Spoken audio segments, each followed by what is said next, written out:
क्या ही धन्य है वे हर एक जो यहोवा का भय मानता और उसके मार्गों पर चलता है। आमीन। सर्वशक्तिमान परमेश्वर का धन्यवाद आज के इस वचन के लिए। इस वचन से आपको आशीष मिले। वचन में लिखा है, धन्य है वे जो यहोवा का भय मानता है। यानी कि परमेश्वर का भय मानने वाला एक व्यक्ति धन्य है। जिस संसार में हम रहते हैं, जिस सोसाइटी में हम रहते हैं, हमारे चारों ओर अन्य जाति लोग जो रहते हैं, उनके अंदर किसी ना किसी प्रकार का डर रहता है। उनमें किसी भी प्रकार की आशा नहीं पाई जाती। संसार के डर ने लोगों को जकड़ा हुआ है और उसी डर में वे लोग जी रहे हैं।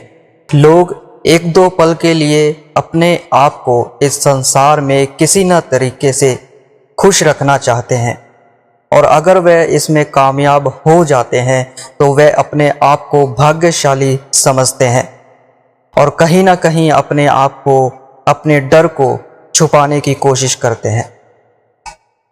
पर खुदा का वचन हमें ये बताता है, मनुष्य के अंदर उत्पत्ति से ही जब उसने पाप किया तो उसके अंदर डर ने अपना कब्जा कर लिया, अपना जगह बना लिया। लोगों के अंदर डर है मौत का, लोगों के अंदर डर है बीमारियों का, उनके अंदर डर हो सकता है अपने भविष्य को लेकर, अपने परिवार को लेकर। हर एक व्यक्ति किसी ना किसी प्रकार के डर में जिंदगी बिता रहा है और आशाहीन है, विश्वास रहित है। लोग अपने आप को इन बातों से तसल्ली देते हैं कि हम सेल्फ कॉन्फिडेंस से भरे हुए लोग हैं, हम आत्मविश्वास से भरे हुए लोग हैं। परंतु सर्वशक्तिमान परमेश्वर का वचन ये कहता है कि उसने हमारे अंदर अपनी आत्मा के द्वारा प्रेम, विश्वास, आनंद डाला है। एक तरफ ये लोग हैं जो डर में जिंदगी बिताते हैं, जिनके पास कोई आशा नहीं है, फिर भी वे अपने आप को छिपा करके रखना चाहते हैं और अपना जीवन जो बाहरी रूप से वो दिखाते हैं वो अलग होता है, और अंदर ही अंदर वे डरे हुए, सहमे हुए रहते हैं कि कल क्या होगा। कल की चिंताओं में उनका जीवन निकलता चला जाता है। प्रभु का वचन कहता है, कल की चिंता ना करो, क्योंकि कल अपनी चिंता खुद कर लेगा। एक तरफ विश्वासी लोग हैं जिनके विषय में भजन संहिता 128 और उसका एक वचन हमें यह बताता है, धन्य है वह व्यक्ति जो परमेश्वर का भय मानता है। धन्य है वह हर एक व्यक्ति जो उसका भय में रहता है और उसके मार्गों पर चलता है, यानी उसके हर एक मार्ग पर, उसकी हर एक आज्ञा पर चलता है। ऐसे व्यक्ति के पास एक विश्वास से भरा हुआ जीवन होता है। ऐसे व्यक्ति के पास आशा होती है। ऐसे व्यक्ति को चिंता करने का समय नहीं होता।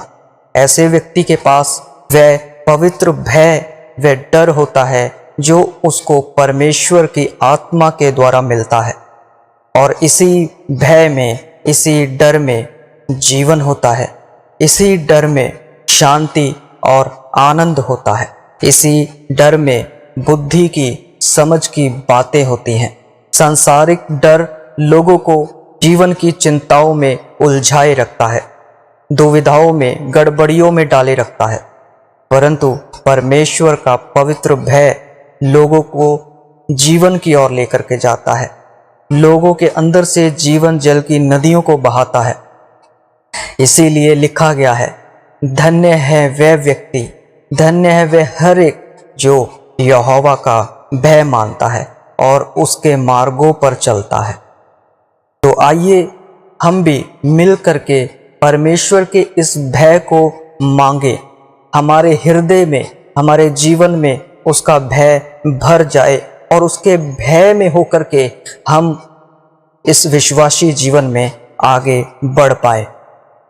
और जो कोई परमेश्वर के भय में रहना चाहता है, उसके लिए सर्वशक्तिमान परमेश्वर का वचन कहता है कि मैं उनको जीवन देने के लिए आया और बहुतायत का जीवन देने के लिए आया।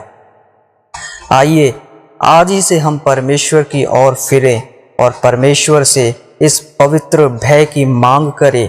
परमेश्वर से मांगें कि परमेश्वर मुझे अपना भय दे, मुझे वह पवित्र डर दे जिसमें मैं तेरी आज्ञा पालन में रहूं, जिसमें मैं तेरे उस उत्तम जीवन का आनंद ले पाऊं, जिसमें मैं हर समय आनंदित रह सकूं, जिसमें मैं हर समय तुझ पर आशा लगाए रह सकूं और एक बड़े विश्वास का जीवन जी सकूं।